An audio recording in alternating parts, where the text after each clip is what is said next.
Preview.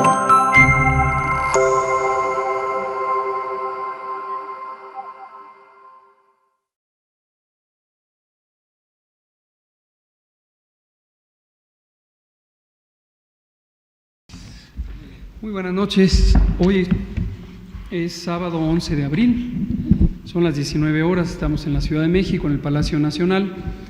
Vamos a iniciar la conferencia de prensa diaria sobre la situación de la pandemia de COVID, la enfermedad causada por el nuevo coronavirus, SARS-CoV-2.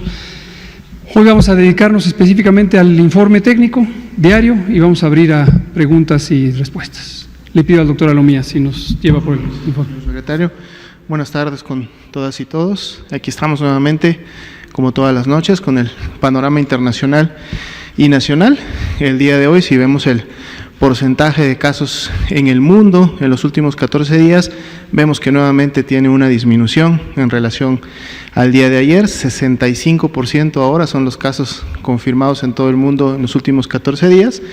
Y aunque pasan del millón, pues ya tenemos prácticamente unos 10 días en donde vemos que este porcentaje continúa disminuyendo, y esto nos habla también de cómo se está comportando la pandemia a nivel mundial. La tasa de letalidad se ha mantenido prácticamente estable en un 6.2%, y ya lo comentábamos, es una tasa que promedia las tasas de letalidad que está habiendo en todos los países del mundo. En la siguiente diapositiva podemos ver un poco mejor la distribución de cómo está la carga en estos últimos 14 días por las regiones de la Organización Mundial de la Salud. Vemos cómo sigue habiendo un incremento en el caso de la región de las Américas. Ayer era del 40% y ahora ya está en el 42%, y también la región europea tiene una disminución, y es lo que vamos a estar viendo en los siguientes días, cómo se reduce la región europea y cómo se incrementa la región de las Américas, que es, vamos a decir, prácticamente la última región que en su momento está haciendo y va a ser afectada por la pandemia como tal. 42% entonces para las Américas. En la siguiente actualizamos nuestras cifras para México. 4.219 casos, eso es un incremento de 375 casos en relación a lo que teníamos el día de ayer. 9.983 sospechosos. Si recuerdan también esto, los sospechosos se han mantenido estables, es decir, se han estado o confirmando o negativizando y no han crecido en los últimos días. De hecho, tenemos hoy menos sospechosos de los que teníamos el día de ayer. 21.277 personas también ya han dado negativas, es decir, tuvieron alguna sintomatología respiratoria, pero su prueba fue negativa para SARS-CoV-2. Lamentablemente 273 defunciones, también se actualiza esta cifra, y ya son más de 35,000 las personas que han sido estudiadas hasta el momento en relación a la epidemia en México. Como vemos, la Ciudad de México, que es el punto más oscurito que tenemos en el medio del mapa, es aquella que ya superó los 1,000 casos como estado y como región, y por lo tanto pues mantiene esta coloración. En la siguiente diapositiva vemos precisamente esta distribución de la carga de enfermedad, es decir, de la cantidad de casos que se han confirmado para cada uno de los estados, pero a medida que va evolucionando la epidemia en el país, vemos ahora cómo la tasa de incidencia por 100,000 habitantes para todo el país, que es de 3.30, ahora tenemos un movimiento de la Ciudad de México a un tercer lugar, y hay otros estados que en función de su base poblacional empiezan también a tomar, digamos, esta delantera. Vamos desde una tasa del 12.68 hasta una tasa de 0.68 que ha caracterizado al estado de Chiapas como tal desde hace varios días. En la siguiente diapositiva, nuestra distribución por grupos de edad, y además también una diferenciación entre el tipo de servicio que demandaron al momento de llegar a la consulta, si fueron en su momento hospitalizados o fueron ambulatorios, lo cual nos representa a su vez una enfermedad grave, una enfermedad leve. Y ya veníamos notando esta tendencia en los gráficos de los últimos días y continúa de hecho acentuándose.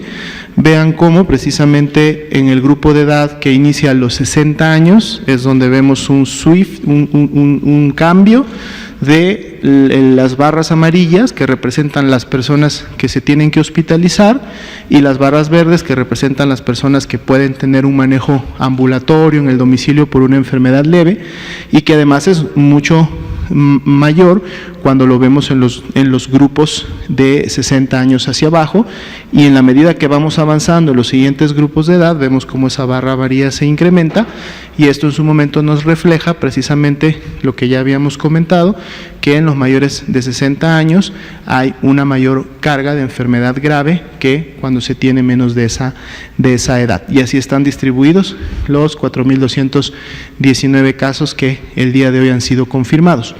En la siguiente diapositiva, por favor, vemos un poco también la distribución de lo que estamos viendo en los grupos de edad, pero ahora en concentrados grandes. Los ambulatorios representan el 67,43%, esto ya es un corte a la evolución. 3 grupos de pacientes que se hospitalizaron, o ese grupo que veíamos de hospitalizados se divide en 3, los que están estables, que representan un 10,43, los que se encuentran en alguna condición de gravedad son 18,23%, y los pacientes más críticos, que en su momento son los que están intubados, que el día de hoy son 165 personas. En la siguiente diapositiva vemos la proporción de los casos confirmados que ya se han recuperado. 42%, si recuerdan, este porcentaje ha estado prácticamente variando entre un 42 y un 46 desde que inició la transmisión en México, y representa precisamente estas personas que han tenido una evolución ambulatoria, que se han autorresguardado en el domicilio y que ya tienen más de 14 días de haber iniciado sus signos y síntomas, y lógicamente no están hospitalizados ni tampoco forman parte de este 6% que lamentablemente perdió la vida a consecuencia de la enfermedad. Precisamente en la siguiente diapositiva vemos de las 273 personas que lamentablemente han fallecido, la asociación que venimos refiriendo desde que inició también la epidemia en México, de cómo se asocian a una comorbilidad o a un factor de riesgo. Hipertensión, diabetes, obesidad siguen bastante a la cabeza. El tabaquismo sigue creciendo, ayer estaba alrededor del 10, ahora ya está en un 11,72, y bueno, todas las demás enfermedades que en su momento se han estado presentando en los casos que lamentablemente han fallecido. En la siguiente diapositiva vemos precisamente el cuadro que iniciamos a presentar el día de ayer, que para efectos de grupo de edad nos revela precisamente cómo en estos 3 grupos que se han seleccionado, menores de 25 a 59 y mayores de 60, si pueden ustedes ver, la mayor carga de enfermedad se encuentra en el grupo de 25 a 59. Sin embargo, la mayor letalidad, es decir, la mayor cantidad de personas que fallecen a consecuencia de la enfermedad, de ser casos confirmados de COVID, se encuentra en los mayores de 60, y de hecho es la letalidad más alta que tenemos en estos 3 grupos, y inclusive más alta que lo que vemos en el promedio nacional, siendo de 14,3, ¿no? Y por eso la Jornada Nacional de Sana Distancia, que sigue invitando a estas personas en los grupos de riesgo, ya sea por la edad o ya sea por las comorbilidades, a resguardarse al menos durante este tiempo en el que sabemos que va a haber un incremento importante de casos, y por lo tanto un incremento del riesgo de contagiarse, padecer de la enfermedad, complicarse a consecuencia de ella, y un riesgo importante también de poder fallecer. En la siguiente diapositiva vemos la distribución de la letalidad y del número de defunciones por estado en el cual han ocurrido. Ya comentábamos, 6,47 la letalidad para el país, pero dependiendo del estado, esta letalidad puede variar yendo desde un 25 hasta un 1,82. Igual sucede, como lo vemos en la siguiente diapositiva, con la mortalidad. La mortalidad para el país es de 0,21, sin embargo puede iniciar desde 1,04 y ser de 0,02 dependiendo de la base poblacional de los estados en donde han ocurrido las defunciones. Y finalmente tendríamos nuestro gráfico diario, la carga de casos acumulados, aquí están los 4.219 casos, pero también la gráfica que nos muestra los casos incidentes. Y si vemos los casos incidentes, pues bueno, ya tenemos unos 4 días en donde esa tendencia que veíamos que se estaba presentando como ascendente en función de la notificación y confirmación de nuevos casos, se ha mantenido de alguna manera estable en relación a los casos que día con día se han confirmado. Como decíamos al principio, fueron 375 los que se confirmaron las últimas 24 horas y pues vamos a estar dando también seguimiento a cómo se comportan estas tendencias. Sería el panorama del día de hoy. Muchas gracias, doctora Lumía. Pues vamos a abrir a preguntas. Empecemos con usted, luego para acá con usted, y luego ustedes dos, y luego usted. Alejandro Esplenouria, yo quisiera solicitarle que si también en las gráficas nos puede también considerar la información de los recuperados y cuál es su situación con la que entraron, para también fomentar hábitos saludables. Con gusto. Y con respecto a la confusión del factor de 8 que se está aplicando, existe mucha confusión con respecto a por qué no se está aplicando con las muertes. La explicación es muy simple, qué bueno que nos lo comenta para que no haya dudas. La vigilancia centinela tiene lo que explicamos la semana pasada y con gusto lo vamos a ir explicando. Puede ser que los días que actualizamos las estimaciones, que es cada semana, recapitulemos sobre cómo funciona la vigilancia centinela. Las personas que tienen enfermedad leve y que son estas que les llamamos ambulatorios, porque el tratamiento o el manejo, la vigilancia médica es ambulatoria, están en su casa, se identifican en las unidades centinela, las unidades de salud monitoras de enfermedad respiratoria, que son estas 4 centenas, un poquito más de 4 centenas, respecto a las 26,000 que existen en el sector público. Y en ellas se usa el factor de corrección para estimar por cada caso cuántos representan. Hasta la semana pasada, cuando lo presentamos, eran gruesamente 8.2 casos por cada caso identificado. Esto va a ir cambiando.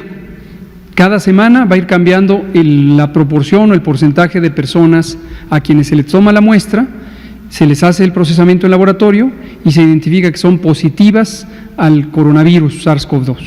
Es muy esperable que a lo largo de la epidemia este porcentaje va a empezar a aumentar y eso nos va a llevar a que seguramente este factor de expansión cambie. Esos son los ambulatorios.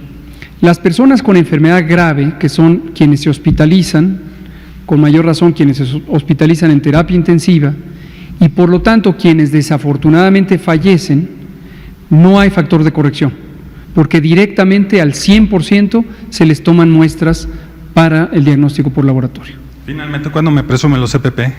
¿Cómo? ¿Cuándo me presumen los EPP? Los EPP ya se empezaron a repartir desde que llegaron en el primer avión, ya llegó el segundo, como lo anunció la Cancillería. Todo este operativo de adquisición de los insumos, ahorita mayormente provenientes de China, lo está coordinando la Secretaría de Relaciones Exteriores. Entonces ya llegó el primer embarque, lo anunció el canciller Marcelo Ebrard en la conferencia matutina, ya llegó el segundo y lo vamos a estar anunciando. Esto es lo que le llamamos el puente aéreo. Una vez que se estableció el primer vuelo, no paran, vienen y vienen. Conforme llegan, se empiezan a distribuir y han llegado distintos productos, llegaron guantes, llegaron cubrebocas, llegaron… ¿Mande usted? ¿Podemos ver su calidad que nos lo enseñe? El día que quieran, con gusto. Por favor. No, perdón, no, estaba usted. Usted no, porque ayer ya habló, y la compañera de blanco y usted. Gracias. El lunes usted hizo un llamado a que cesaran los ataques a médicos y enfermeras y diverso personal de salud. Sin embargo, a lo largo de la semana hemos visto un incremento en esta incidencia. Se han registrado más casos de ataque. Ayer el director general del ISSSTE hizo un llamado, pidió protección para algunas de las unidades. La pregunta es si la Secretaría de Salud está pensando en cambiar la estrategia, en hacer también un llamado para que se vigilen más estas unidades y cesen estos ataques. Gracias. Sí, no necesitamos cambiar estrategia. La estrategia es la misma, no confundir estrategia con operación. Estrategia es largo plazo. Esta estrategia la definimos en enero y es para toda la epidemia. La estrategia tiene distintos componentes y, como han visto en las distintas conferencias, múltiples temas. Ayer vinieron los psiquiatras, antes vinieron los especialistas precisamente en discriminación, ha venido los especialistas en mujeres, próximamente vamos a hablar de juventudes, vamos a traer todos los distintos temas. Todo eso forma parte de la estrategia. La táctica es los plazos, es cómo hacemos las operaciones en los plazos intermedios, y finalmente las operaciones son lo que se ejecuta en el día a día.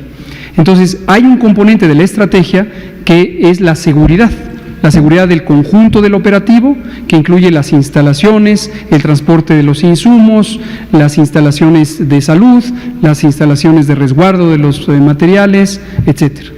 Dentro de ese segmento o ese componente de la estrategia, que trabajamos de manera muy coordinada con la Secretaría de Seguridad Pública, también con la Guardia Nacional y también, desde luego, con las Fuerzas Armadas, hay distintos elementos para garantizar la seguridad de las personas y de las instalaciones y de los materiales y los equipos. Nos preocupa profundamente y nos indigna que el personal de salud reciba ataques. Es verdaderamente indignante, es insólito, es muy alarmante que haya personas que estén canalizando distintos sentimientos muy básicos, como el temor y como quizá sentimientos de enojo hacia el personal que les protege. Entonces, piensen en esto: la persona que haya perpetrado cualquiera de estas agresiones perfectamente puede ser que sea la próxima persona que padezca la enfermedad o que tenga un familiar directo que padezca la enfermedad. Entonces, aunque no lo sea, es increíble pensar que alguien pueda considerar sensato atacar a un miembro del personal de salud que está precisamente para protegerle a esa persona y a cualquier otra persona en este país. Nuestro total reconocimiento, respeto, admiración, agradecimiento a todo el personal de salud. En este momento que estamos próximos a entrar a la fase 3, ellas y ellos van a ser las personas protagonistas de la respuesta ante la epidemia de COVID. Entonces necesitamos protegerles, por supuesto, por parte del Estado, pero también por parte de la población. Confiamos en que la solidaridad natural, el espíritu de comunidad esté presente, y también la población ayude a proteger y a respetar y a darle las mejores condiciones de trabajo a las profesionales de la salud. Pero a corto plazo no se espera que esté la Guardia Nacional afuera de los hospitales vigilando. No es esa la mecánica, porque esto no ocurre afuera de los hospitales, ha ocurrido en la vía pública, ha ocurrido en el transporte. Hemos dejado en claro, no hay ningún plan de militarizar el país, que quede muy claro eso. También están los propagadores de noticias falsas, los saboteadores de la integridad de nuestra República, circulando noticias completamente irresponsables y falsas. Hace un par de días circulaba una falsa proclama supuestamente proveniente del gobierno que hablaba de que se declararía el estado de emergencia o el toque de queda. Esto es falso, no crean en esas desinformación y calumnias. Gracias. Estaba la compañera allá de blanco, y usted, y luego usted, y después usted. Buenas tardes, Sandra Meras, de Grupo Fórmula. 2 preguntas. La primera es, en esta fase, y ya con el número de hospitalizados, ¿cuántas camas, ventiladores hay disponibles ya restando a este grupo de personas? ¿Cuántos hospitalizados están ingresando al día, si tienen un promedio? Y la otra pregunta es respecto a la comunicación que le está dando el personal médico a los familiares con pacientes de coronavirus. Ese es quizá el mayor de los enojos, que no tienen mucha comunicación, que el médico no les da informes, y por eso la gente se está molestando, y por eso quizá venga el enojo de parte de la ciudadanía. En esta estrategia que plantearon hace 3 meses, ¿ya se tenía el panorama de cómo se les va a informar sobre el estado de salud de los pacientes? ¿Habría que cambiar la operación? ¿O cuál es el mecanismo de cómo se pueden informar las personas? Gracias. ¿Cómo no? Gracias por la pregunta. Eso es parte, en una situación como esta o en cualquier situación ordinaria, es parte de la profesión médica. El personal de salud directamente atendiendo a un paciente tiene la obligación de comunicar de manera transparente, de manera precisa, de manera oportuna, de una manera cándida, compasiva, la situación de salud de la persona enferma. Está obligada y obligado a dirigirse al propio paciente si el paciente está en condiciones de recibir información. Si no lo está, por ejemplo, porque estuviera gravemente enfermo y no está en un estado consciente, tiene la obligación de referirse a quien ha firmado como responsable legal de la persona enferma. Y esta información debe ocurrir de manera continua. En los hospitales existen unas rondas o procesos que ocurren de manera continua. Generalmente se pasa visita a alguna hora de la mañana y a media tarde precisamente es el momento de informar a los familiares. Entonces no se necesita un operativo especial, pero desde luego si esto no ocurre, esto habla de un problema de calidad de la atención que es atribuible a la operación que exista en el hospital determinado. Y aquí lo que llamamos es a la ciudadanía a que donde quiera que detecten una situación como esta, no duden en alertarlo a las autoridades correspondientes. Por ejemplo, si se trata de una institución nacional, como es el Seguro Social o el ISSSTE, que en los distintos mecanismos que se ponen a disposición para la denuncia ciudadana, estos están de manera visible en los propios hospitales, que hablen o que manden un correo electrónico. También existe un mecanismo por Twitter, que lo denuncien. No se justifica en ninguna circunstancia que no se les informe correctamente. Había entendido que, por ejemplo, en algunos hospitales de la Ciudad de México ya les hablaban a los familiares. ¿Esa podría ser alguna otra opción? Esta es otra historia diferente. Lo que tiene la Ciudad de México desde hace ya 2 semanas, casi 3, para reducir la posibilidad de que las personas que no necesitan una evaluación médica por el hecho de que tienen baja probabilidad de complicarse y con el objetivo de que no contribuyan a los contagios, entonces pueden llamar a los teléfonos de emergencia, en este caso al Locatel, al número de Locatel, y Locatel hace la transferencia a la unidad especializada de los servicios de salud de la Ciudad de México y el personal le llama a la persona, le da la asesoría. Si se identifica que es un caso compatible con COVID, se le manda un paquete de asistencia y se le dan instrucciones y se le da un seguimiento telefónico. Pero esto es aparte. Lo que usted me decía antes es en las unidades de salud, ¿no? Le platicaba sobre lo mismo. O sea, entiendo que algunos hospitales, para no tener a los familiares afuera, les están hablando ya directamente al familiar para saber el estado de salud de la persona enferma. Bien. Entonces, si este modelo se puede replicar en otros hospitales para evitar la confrontación. Maravilloso. Cualquier estado que quisiera implantarlo, recordemos, lo he dicho muchas veces, los gobiernos estatales son autoridades sanitarias, son autoridades de salud. Tienen responsabilidad sobre la integridad, la vida de las personas que habitan en su territorio. Directamente los gobernadores y las gobernadoras. Y cada estado, los 32 estados, tienen una Secretaría de Salud. Y esa Secretaría de Salud puede tomar decisiones técnicas en el marco de las disposiciones generales de la Secretaría de Salud Federal para que, de acuerdo a sus propias realidades y necesidades, puedan brindar los mejores servicios. Y respecto a las camas, Lo de las camas, los datos no necesitamos ningún promedio, los informamos cada día. Eso es lo que acaba de informar el doctor Alomía y lo informamos todos los días en la distribución de personas que están hospitalizadas, que están intubadas y en general las que están en terapia intensiva. ¿pero cuántas están disponibles ya con los que están hospitalizados al día de hoy? Esto lo hemos estado informando en bloques cuando han venido los colegas del INSABI, tanto aquí como en las conferencias matutinas, y hablan de las camas existentes. Pero estamos en este momento, precisamente cada autoridad sanitaria de los estados es administrativa, jurídica y operativamente responsable del proceso de reconversión hospitalaria. Nosotros dimos las disposiciones generales, hicimos una guía técnica muy cuidadosa sobre cuáles son los criterios para reconvertir un hospital.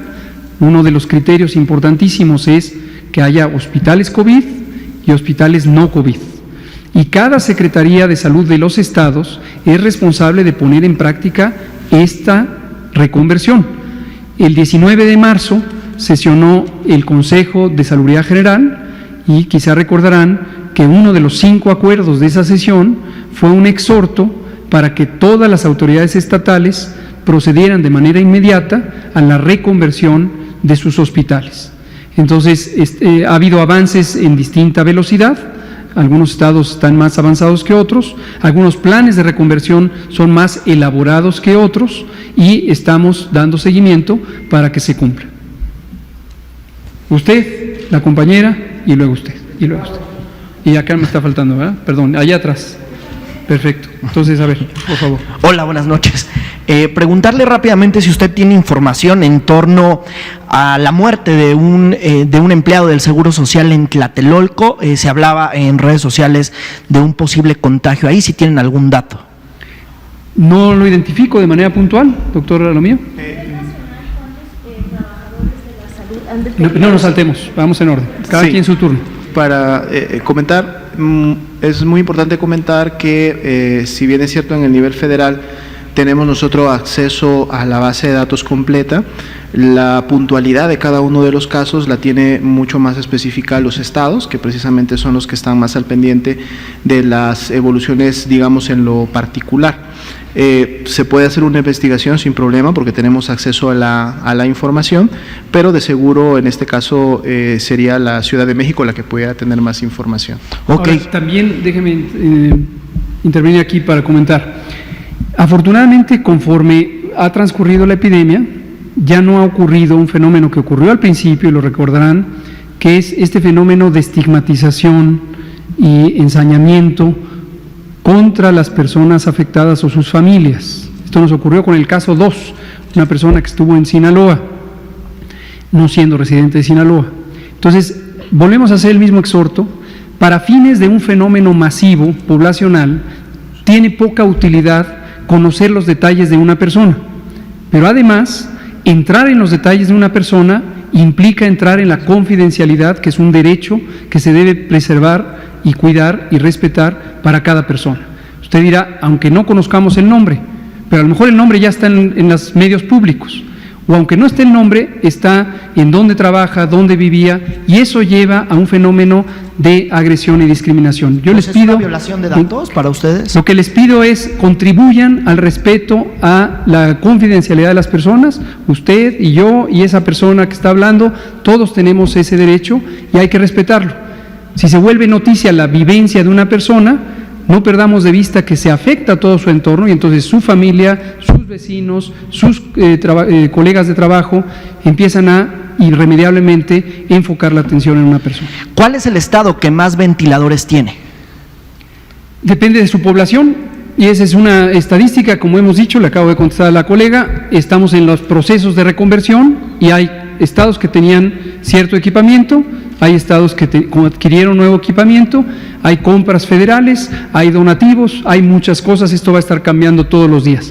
Oiga, y una duda, ¿qué pasa cuando alguien es sospechoso de coronavirus o que tiene una sospecha y lamentablemente fallece antes de que se confirme la prueba? ¿Esa acta de defunción sale como una neumonía típica o sale enfermo por COVID-19?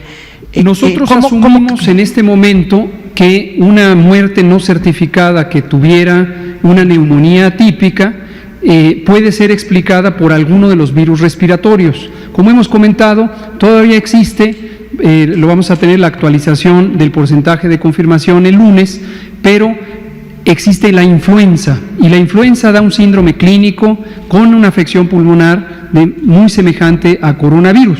Entonces, en este momento son las dos causas posiblemente más frecuentes de una neumonía típica. Cuando existe la oportunidad, también lo explicábamos hace algunos pocos días, se puede y se debe tomar una muestra aun cuando la persona haya fallecido.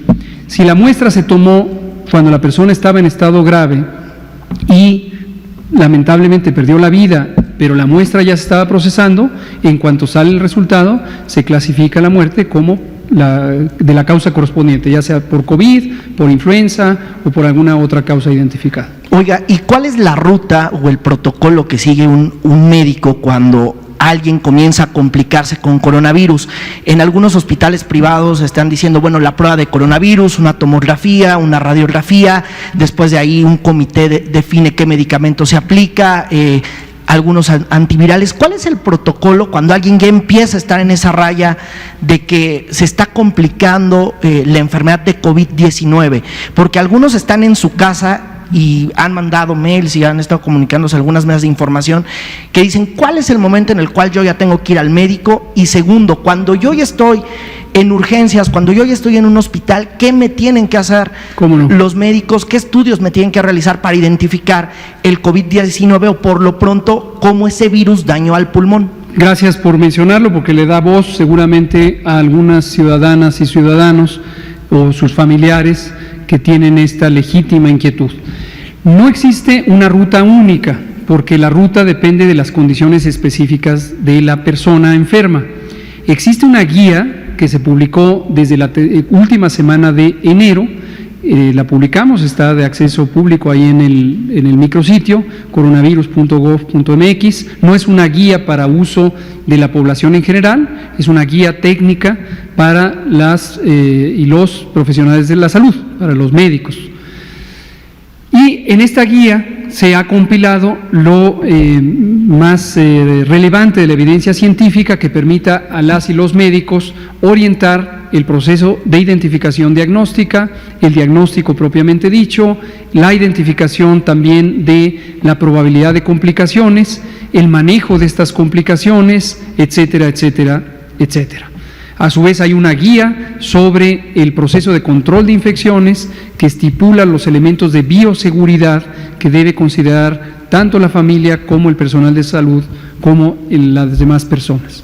Respecto al manejo médico, lo que es importante es que las personas recuerden lo siguiente: los grupos de la población que tienen mayor probabilidad de complicarse.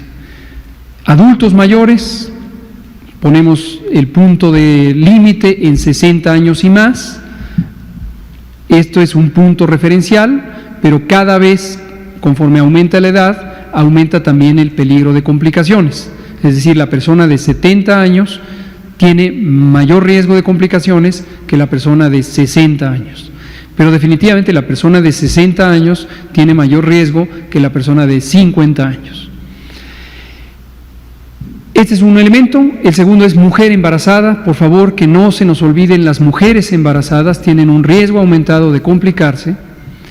Y el tercer grupo son las personas que padecen enfermedades crónicas, en especial las que comentamos cada noche: hipertensión, diabetes, enfermedad cardiovascular, tabaquismo. Tabaquismo en sí mismo es una enfermedad, pero además causa muy importantes alteraciones del funcionamiento del aparato respiratorio. Entonces el tabaquismo aumenta el peligro de complicaciones. El uso de vapeadores también hemos considerado por semejanza a otros daños que causa el uso de vapeo, que debemos considerarlo como un elemento de riesgo. Las personas con inmunosupresión de cualquier causa, adquirida o provocada, por ejemplo, las personas que viven con VIH y han tenido una reducción de las células de los linfocitos CD4 en forma importante, las personas que padecen cáncer, las personas que usan quimioterapia contra el cáncer, las personas que padecen enfermedades autoinmunes como el lupus eritematoso generalizado, la artritis reumatoide y varias otras enfermedades de esta clase, o que utilizan medicamentos inmunosupresores para el tratamiento de este tipo de enfermedades. Entonces, todas ellas son personas que tienen mayor riesgo de complicarse. Y ahí es donde está la distinción más importante del manejo. El manejo médico empieza por identificar esos factores de riesgo. Quien está en el grupo de alta probabilidad de complicarse tiene que tener una mayor atención pronta. Si tuviera síntomas de COVID y tiene fiebre, por ejemplo, este grupo de personas no debe esperar para ser evaluado médicamente.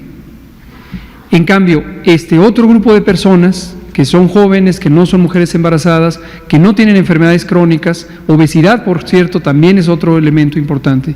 Quien no tiene esas características puede esperar, en su mayoría, no necesita una atención médica ni siquiera para valoración. Ahora, recordar que una vez con la enfermedad, con COVID, las personas que están en el grupo de alto riesgo pueden complicarse literalmente en pocas horas. Es decir, no es algo progresivo que lentamente me voy sintiendo cada vez más mal y mejor me espero un día o dos. No. En el momento que una persona tiene los síntomas de COVID, piense, revise, comente con su familia si recuerda, para que le ayude a recordar todos los elementos que pudieran tener de riesgo, los que acabo de mencionar, y debe ser evaluado médicamente en una unidad de salud. Además de la PCR, ¿se requiere otro estudio médico ya cuando estás en el hospital? La PCR, el diagnóstico por laboratorio, sirve básicamente para saber dos cosas: si la persona tiene o no tiene infección por el nuevo coronavirus SARS-CoV-2. Segundo, un elemento que es de uso médico, no es tan trascendente para la atención, que es si la carga viral es alta o es baja. Esto es importante para el elemento de si la persona podría ser contagiante por mayor tiempo. En algunos pocos casos las personas llegan con cargas virales muy altas, están eliminando una gran cantidad de virus, eso se infiere indirectamente por uno de los parámetros de la prueba PCR y eso puede llevar a que se necesite hacer una segunda prueba antes de que las personas sean dadas de alta para estar seguros que no van a continuar contagiando. Otros estudios, como pueden ser la radiografía del tórax, la tomografía computada, dependen de lo que evalúa el médico, la médica, específicamente de cada paciente. Es decir, no todos los pacientes necesitan una placa de tórax, no todos los pacientes necesitan una tomografía y desde luego hay muchísimos otros procedimientos diagnósticos y de manejo médico que se evalúan uno por uno de acuerdo a la condición del paciente. Con mucho gusto. Estaba la compañera y el compañero de allá y nos vamos aquí de este lado. Y usted también. Todavía tenemos tiempo. Gracias. Gracias, por favor. doctor. Buenas noches. Bianca Aguirre de Notimex TV. Bueno, pues ya lo dijo el doctor Alomía, ya la Ciudad de México superó los 1,000 casos y ya está cerca la fase 3. Están cercando, bueno, pues ya vimos el Zócalo, el frente de Palacio Nacional, ya también la Alameda. Ante esta fase 3 se cercarían algunas zonas, digámoslo, de la ciudad por completo, esto para ir evitando la aglomeración de las personas como ayer y antier en la zona de la Viga. Esa es una pregunta. Y la segunda, hoy se reunió usted con pues personal del INSABI para checar la capacidad hospitalaria en los estados, pues si nos puede regalar algunos datos. Gracias. Con mucho gusto. Gracias. Respecto a lo primero, no es lineal, es decir, 1, 2 y 3 no quiere decir cada vez una medida específica la amplío. Y al principio solo cerraba plazas públicas, ahora también cierro, qué sé yo, parques y jardines. En la fase 2, el gran cambio entre fase 1 y fase 2, en términos de la prevención y el control, fue la instauración de las medidas masivas de distanciamiento social, de sana distancia. En estas medidas masivas, lo importante es que son precisamente masivas, es decir, funcionan por millones de personas que salen de la vía pública.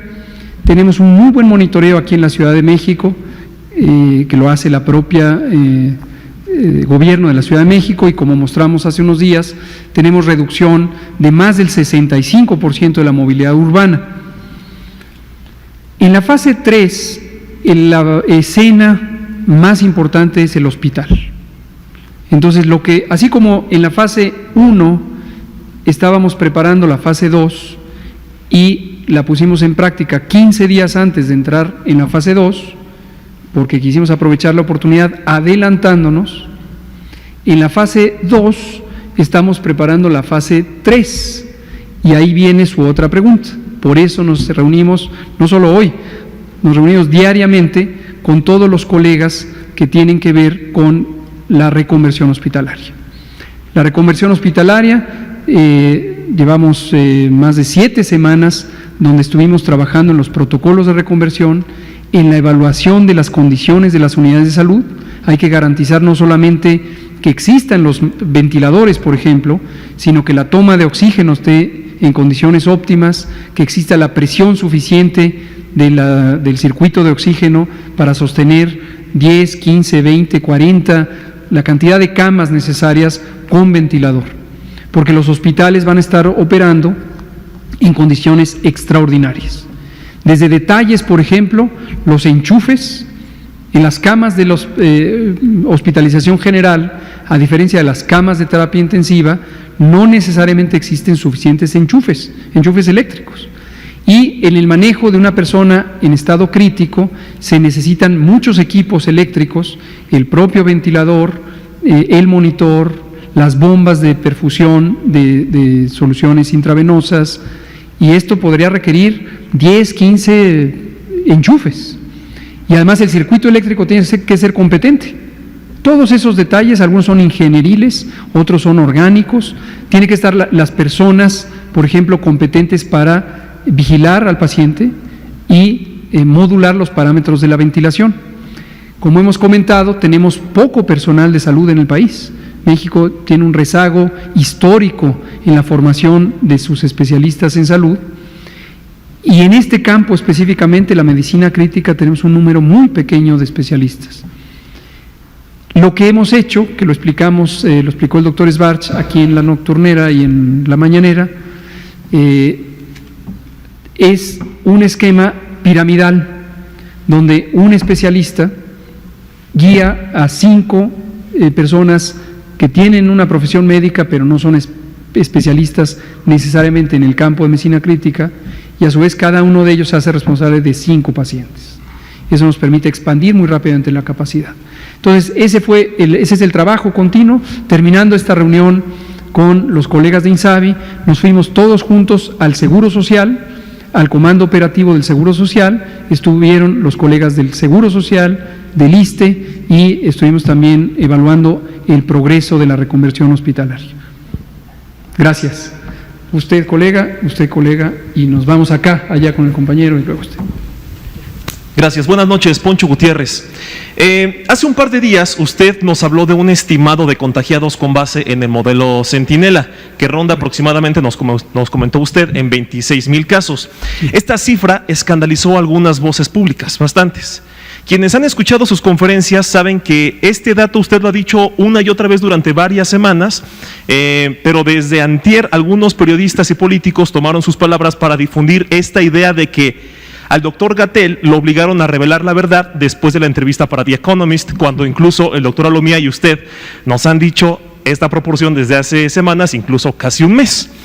Esta afirmación irresponsable de que al gobierno lo obligaron a decir la verdad, personalmente me parece muy grave, muy delicada, y es algo que se sigue diciendo en las redes sociales. Me gustaría pedirle que volviera a hacer, por favor, esta aclaración para que no existan futuras confusiones sobre esta cifra, ya sean legítimas o malintencionadas. Gracias. ¿Cómo no? Los especialistas en salud mental identifican un fenómeno de la mente humana que se llama proyección, y que consiste, ayer lo digo porque ayer estuvieron nuestros colegas psiquiatras, la proyección es un proceso de la mente en donde características que uno percibe propias las impone en la visualización de alguien más. No pretendo hacer ningún diagnóstico a distancia de las personas que escriben esto, pero es un fenómeno conocido. La importancia de la verdad en el manejo de una epidemia no es solamente un asunto ético, es un asunto técnico. Esta misma frase la dije hace meses y la he dicho por más de 10 años desde que me dedico a este tema. La verdad es importante porque permite que una población, en este caso la población mexicana, conozca cuál es el escenario al que se enfrenta y pueda tomar decisiones. Y esas decisiones no dependen solo de cada persona. o no están encaminadas al bienestar de cada persona. Están encaminadas al bienestar de la persona, su familia, su comunidad, su barrio, su ciudad, su país y su mundo. Somos más efectivos cuando conocemos la realidad, sabemos a lo que nos enfrentamos, lo sabemos con anticipación y podemos saber que si algo es positivo, algo es alentador, nos puede llamar a aprovecharlo. Si algo es retador, si algo es difícil, si algo es peligroso, podemos enfrentarnos de manera más efectiva. Es decir, no es solamente, desde luego entraña un principio ético fundamental y un compromiso con la verdad, pero tiene un valor técnico. Como nosotros nos dedicamos a lo técnico, no podemos desperdiciar ninguno de los elementos en ese sentido. Y lo que hemos estado ejerciendo en este foro desde el 28 de febrero, cuando tuvimos el primer caso, y mucho antes, la primera conferencia de prensa que tuvimos sobre coronavirus, la dimos en la Secretaría de Salud el 22 de enero. Entonces, en todo momento hemos querido que la información se conozca lo más rápidamente posible, de la manera más amplia posible y de la manera más clara posible. No podemos cambiar las percepciones de cada persona. Si hay un reducido grupo de personas en México que por algún otro interés distinto de la seguridad sanitaria, del bienestar de las y los mexicanos, tienen necesidad de obstinarse en una agenda particular de difamación, de desoír las evidencias científicas, pues respetamos su opinión.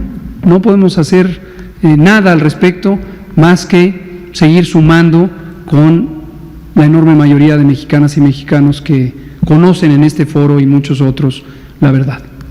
Muchas gracias. Usted dijo claramente que es una estimación, no se debe de interpretar de otra manera. No nos saltemos.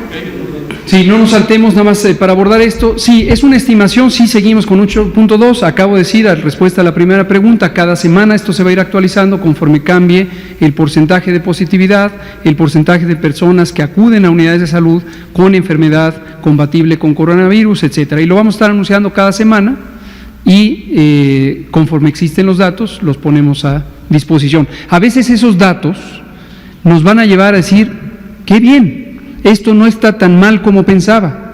Y otras veces los datos nos van a decir, qué difícil, vamos a enfrentar una situación difícil. Ambas cosas se deben conocer con la misma claridad y la misma oportunidad. Y aprovecho para recordar lo que he dicho casi al terminar cada conferencia. ¿Se acuerdan que garanticé que iba a llegar el coronavirus a México? Bueno, sigo garantizando que va a ocurrir lo que hemos dicho que va a ocurrir. Garanticé que íbamos a pasar de la fase 1 a la 2 y ahora sigo garantizando que vamos a pasar a la fase 3. La fase 3 implica un crecimiento acelerado del número de casos, que ya lo estamos viendo, implica muy tristemente muertes y lo que se requiere es la respuesta organizada, solidaria de todas y todos, y lo hemos resumido con esta frase, quédate en casa. Necesitamos que se queden en casa y que contribuya cada quien a que se reduzca la transmisión de este virus. Vamos a pasar allá con el compañero, nos regresamos con usted. Subsecretario, buenas tardes, funcionarios. Primero una inquietud, en tratándose que usted es el director de toda esta estrategia, ¿no debería tener un micrófono personalizado, un Gavalier? Lo veo para también, a veces sí, a veces lo veo también tocándose, rascándose ahí el cachete, inquieto, en fin. Esa es una inquietud por una parte. Buen punto. Y debido a este confinamiento en los hogares y atender a pacientes, los familiares, atender a eventuales potenciales pacientes, ¿no cabe la posibilidad de implementar una estrategia, no sé, atención médica en línea, un tutorial precisamente para no dejar en el desamparo a estas familias, a estos hogares? Y otra igual y le parece una grasejada, pero está ahí en las redes sociales. Cuando la peste negra, esta cosa de la peste bubónica, hubo ahí 4 personajes, cuenta ahí la historia, está hasta en todas partes, ¿no? El aceite del ratero.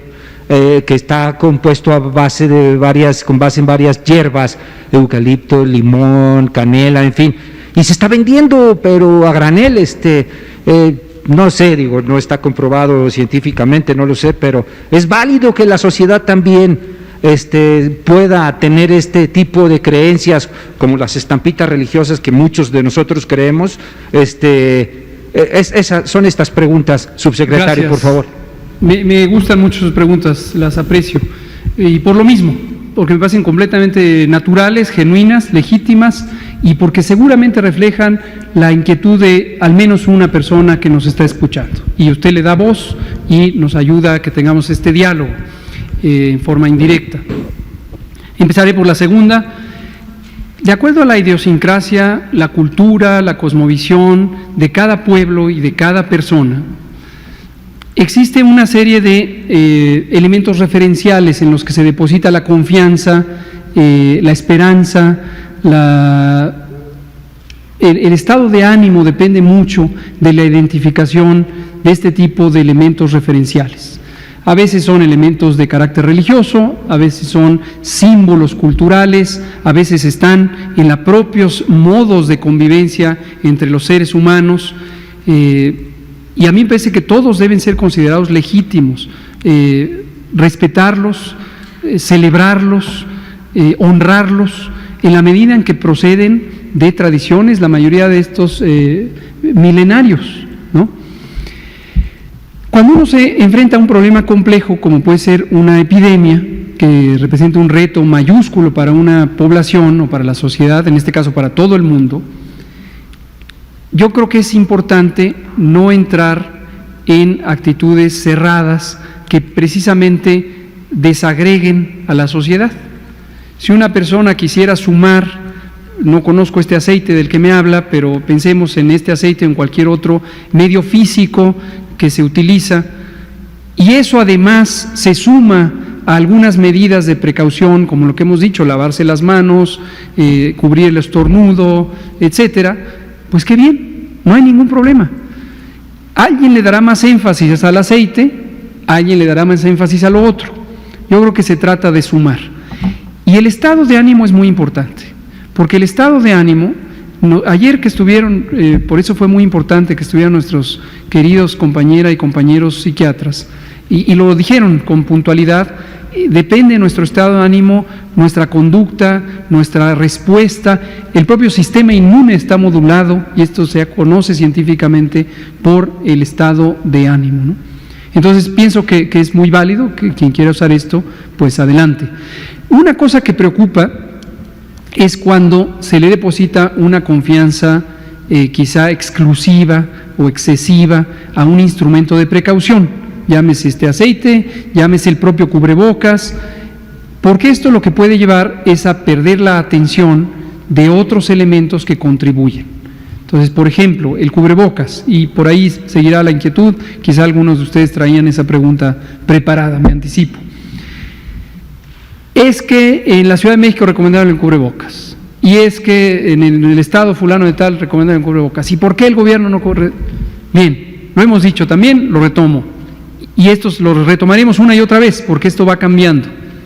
En este momento no existe evidencia científica suficientemente completa, sólida, para identificar al cubrebocas de uso en la comunidad, distinto a la protección que usan las profesionales de la salud, pero en la comunidad no existe evidencia de que pueda ser un mecanismo efectivo de precaución. ¿Por qué? Porque aunque el cubrebocas es una barrera física, sí se conoce que ayuda a disminuir la probabilidad de que el contagiante, es decir, la persona enferma, propague el virus. Pero se conoce que no reduce significativamente el riesgo de recibir el virus, entre otras razones, porque el virus también entra por los ojos. Entonces, a menos que la persona tuviera, además del cubrebocas, tuviera gogles, entonces no hay una reducción muy significativa. Pero por otro lado, y lo relaciono con su primer comentario, al cual me parece también una buena observación, es común que en la vida cotidiana uno se le olvide que las manos son un instrumento efectivo de transmisión y que uno se talle los ojos o se toque la nariz o se rasque el cachete, con mayor razón cuando está el cubrebocas, que acalora, pica, y entonces uno se lo está quitando y poniendo, quitando y poniendo. Por esa razón es que no hemos hecho una recomendación enfática en pro del cubrebocas y de uso comunitario, pero tampoco estamos en contra. Si es un elemento auxiliar que por su uso masivo contribuye a que personas que empezaran a ser infecciosas en el periodo antes de que se den cuenta ya les protegió, muy probablemente va a contribuir un poco. Gracias. Tutoriales, qué bueno que lo menciona, claro que los hay. Ayer mismo los colegas psiquiatras hablaron de tutoriales en términos de la línea de vida, y hay varios teléfonos que pusieron ayer. Ya no es 01, el 800 0044 800, 800 0044 800 es el centro de llamada de atención ciudadana de la Unidad de Inteligencia Epidemiológica y Sanitaria, y ahí tenemos personal entrenado. Después de un episodio en donde se nos saturó el centro de llamadas, lo expandimos masivamente, estamos lejos de que se nos sature, entonces usted llame. Por ejemplo, si usted tiene la inquietud de si tiene o no riesgo de complicarse, lo que preguntaba usted hace rato, llame, 24 horas al día, 800 0044 800. Y entonces platique con quien le va a asesorar y que le diga, le va a hacer preguntas, oiga, ¿usted fuma? Sí, ¿cuándo fumó? Otra, y le va a decir, la recomendación es que sí vaya en este momento a atención médica. Pero ya en la etapa cuando ya está alguien con el coronavirus en su casa, que no tiene un ventilador, ¿qué hacer? Quien está en su casa no necesita un ventilador. Si alguien necesita un ventilador, debe estar en el hospital, indiscutiblemente. Nos queda tiempo para una pregunta. Ahí está, 0800 0044 800. La última pregunta, por favor. Gracias, doctor. Daniela Pastrana, de Pie de Página. Nos han llegado mucha inquietud de cómo hablar con los niños de esto. Es una de las preguntas que ayer se nos quedó por la falta de tiempo en el tintero, que quería preguntarle a los psiquiatras, para saber también si tienen en esta estrategia preparados materiales específicos para hablar con los niños, cómo les explicamos lo que está ocurriendo, por qué tienen que estar encerrados, porque un poco lo que se dijo ayer, pero con materiales dirigidos a ellos, o cómo podemos hacer para explicarle a los niños. Y por otro lado, hemos estado siguiendo esta información de que China presentó ya su primer día sin muertos, que en Europa va bajando, lo que nos van explicando, que va aumentando en América, que viene la fase 3. Y yo quería preguntarle si con la información que tienen hasta ahorita, con lo que han monitoreado, sus previsiones sobre esto que había explicado de alargar la curva, más o menos ¿cómo van? ¿Cómo va? Si vamos más bien, mal, o algo así. Gracias por la pregunta sobre los niños. Le voy a pedir al doctor Alomía si lo contesta. Déjenme abordar primero, porque él está coordinando los distintos grupos que elaboran las guías. Pero le comento sobre esto. Todavía no tenemos evidencia, porque no ha transcurrido suficiente tiempo desde que se establecieron las medidas masivas de sana distancia. El 23 de marzo se cerraron las escuelas y esta fue la contribución hasta ahora más consistente a la sana distancia, porque de un día para otro se salieron de la circulación cerca de 15 millones de personas, todos los educandos, el personal que está en las economías periféricas a las escuelas. Pero luego se sumó el resto de las suspensiones de actividades y estas no se han ejecutado de manera muy consistente. ¿A qué me refiero? No se están respetando del todo. Aquí hago un llamado a las autoridades sanitarias precisamente de los estados, los gobernadores y las gobernadoras, a que contribuyan tomando las decisiones necesarias y los operativos correspondientes a que se cumplan estas medidas en el marco de su competencia, que es cada uno de los estados. En algunos estados vemos progreso, hay además un monitoreo continuo de la reducción de la movilidad, como el que he mencionado, en la Ciudad de México 60%. En otros casos no existe un mecanismo de monitoreo, pero sí se pueden poner en práctica el cierre de espacios públicos, el cierre de centros comerciales, el cierre de las playas, etcétera. y también la actividad industrial. Conocemos que todavía, particularmente en la zona norte del país, siguen activas muchas plantas maquiladoras. Le corresponde a la entidad federativa garantizar que se cumplan las disposiciones generales del Consejo de Salubridad General, que es la Autoridad Sanitaria Nacional, y la del Secretario de Salud. Entonces hacemos un llamado, todos y todas dependemos de ustedes, y dependemos también de la población. Cuando la población decimos quédate en casa, ese es un acto de voluntad personal, que requiere conciencia, requiere un sentido de solidaridad. Pero cuando una persona se ve, en cierta manera, presionada para tener que ir a trabajar porque su empresa, que no tiene una actividad esencial, se empeña en seguir operando, o le ha planteado al trabajador, la trabajadora, que le va a despedir si no se presenta a trabajar, quien está incumpliendo es la empresa, ¿no?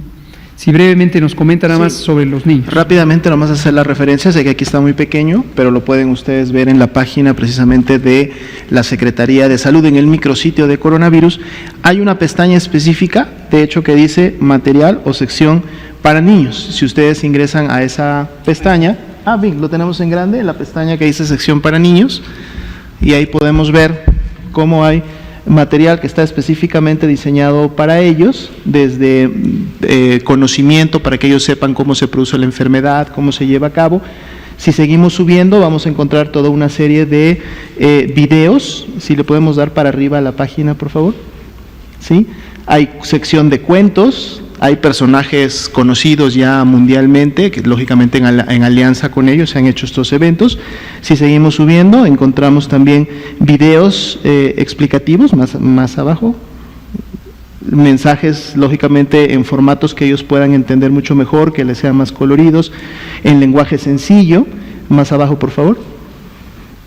Aquí están los videos desde los personajes ampliamente conocidos, como también con videos con su sana distancia, y muy importante, también podemos encontrar más abajo guías para cuidadores, es decir, la interacción que pueden tener los adultos con ellos y cómo enseñarles o cómo transmitirles información en relación a esta pandemia. Los invitamos a visitar esta página. Pedimos su ayuda para que nos ayuden a difundir esto.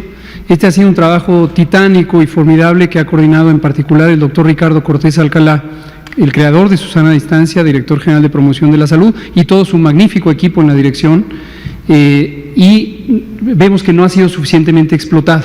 Ha implicado alianzas con entidades, algunas sociales o privadas, como los que tienen la propiedad intelectual de alguno de estos elementos, y es el momento de usarlos. Todavía faltan varias semanas de censura. Muy bien. Muchas gracias. Mañana empezamos con ese tema.